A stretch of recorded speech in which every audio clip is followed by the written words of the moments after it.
হজরত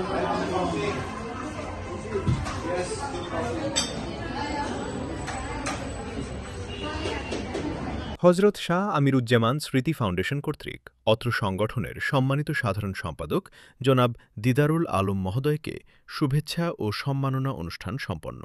২৫শে ডিসেম্বর ২০২৫ বৃহস্পতিবার দুপুরে পটিয়ার একটি রেস্টুরেন্টে হজরত আমিরুজ্জামান স্মৃতি ফাউন্ডেশন কর্তৃক অত্র সংগঠনের সাধারণ সম্পাদককে ফুলেল শুভেচ্ছা ও আলোচনা সভা অনুষ্ঠিত হয়েছে। জনাব দিদারুল আলম পটিয়া স্যানিটারি টাইলস ও ডোরস ব্যবসায়ী কল্যাণ সমিতির ত্রিবার্ষিক নির্বাচনে সহ সাধারণ সম্পাদক পদে নির্বাচিত হওয়া এই অনুষ্ঠানের আয়োজন করে শাহ আমিরুজ্জামান স্মৃতি ফাউন্ডেশন।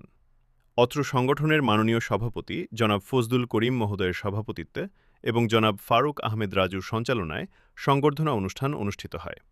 উক্ত অনুষ্ঠানে অতিথি হিসেবে উপস্থিত ছিলেন পটিয়া প্রথম আলো সাংবাদিক জনাব আব্দুর রাজ্জাক, শাহ আমিরুজ্জামান স্মৃতি মেধাবৃত্তি পরীক্ষা নিয়ন্ত্রক জনাব কাজী সোহেল স্যার, কেন্দ্র সচিব জনাব শাহরিয়ার ওমায়ের স্যার, আব্দুর রহমান সরকারি বালিকা উচ্চ বিদ্যালয়ের সম্মানিত শিক্ষক, বিসিএস নন ক্যাডার, লেখক ও সমাজকর্মী এবং অত্র সংগঠনের সম্মানিত সংগঠক জনাব সাইফুল ইসলাম। অনুষ্ঠানে সকলেই সহসাধারণ সম্পাদক জনাব দিদারুল আলম মহোদয়কে অভিনন্দন ও ফুলেল শুভেচ্ছা জানান। সংবর্ধিত জনাব দিদারুল আলম বলেন, এটি শুধু একটি পদপ্রাপ্তি নয়, বরং এটি ব্যবসায়ী সমাজের আস্থা, ভালোবাসার প্রতিফলন।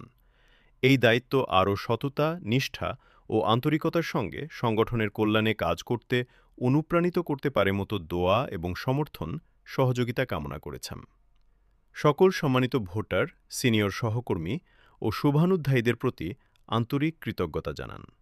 সবাইকে সঙ্গে নিয়ে ঐক্য, সহযোগিতা ও উন্নয়নের পথে সংগঠনকে আরও এগিয়ে নিতে সর্বোচ্চ চেষ্টা করার প্রত্যাশা ব্যক্ত করেন।